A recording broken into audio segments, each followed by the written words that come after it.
அதான் வணக்கங்க. ஒரு வீடியோ போடுறேங்க. அதான் நீங்கள் பொதுவாக ஜனிக்கிறீங்க. ஜனிக்கிச்சு வெளியே ஜனிக்கிறீங்க, வாழ்கிறீங்க. குழந்தை பருவத்திலேருந்து வாழ்கிறீங்க.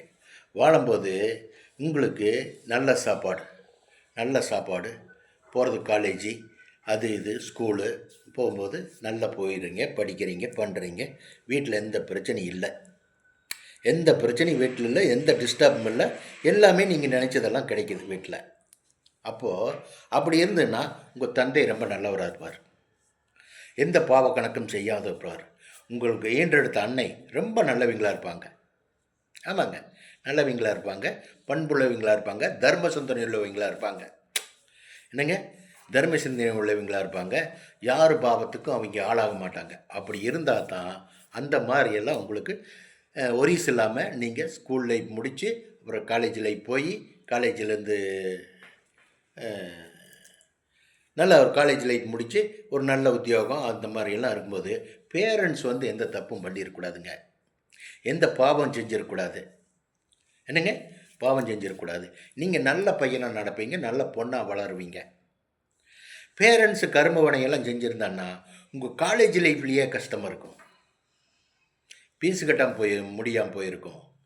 காலேஜ் லைஃப்லேயே பிள்ளை நோஸ் கட்டெல்லாம் நடந்துகிட்டே இருந்திருக்கும். பேரண்ட்ஸ் பண்ணுற தப்பு அது.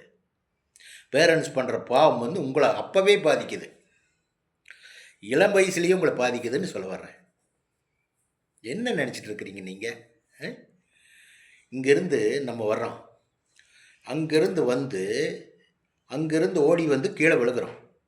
கீழே விழுந்தோடனே மண்ணை தொடச்சிட்டு ஒன்றாகலை போகிறீங்க பாருங்கள். அப்போ கணக்கில் எதுவுமே இல்லைன்னு அர்த்தம், எந்த பாவம் இல்லைன்னு அர்த்தம். அதே விழுந்தோடனே கால் கை உடையுது பாருங்கள், பாவத்தின் சம்பளத்தினுடைய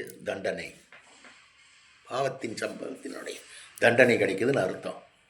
பாருங்கள், என்ன சத்திய நேர்மை தரும் பிரகாரம் உண்மையாக நடக்கணும். எந்த பாவ காரியம் நமக்கு தெரிஞ்ச மாதிரி நடக்கவே கூடாது. என்ன, நமக்கு தெரிஞ்ச ஒரு தப்பு பண்ணக்கூடாதுன்னு சொல்ல வர்றேன். என்ன, தானம் பண்ணுங்க, தர்மம் பண்ணுங்க, ஹெல்ப் பண்ணுங்க. ஹெல்ப் பண்ண முடியலன்னா பேசாமல் இருங்க.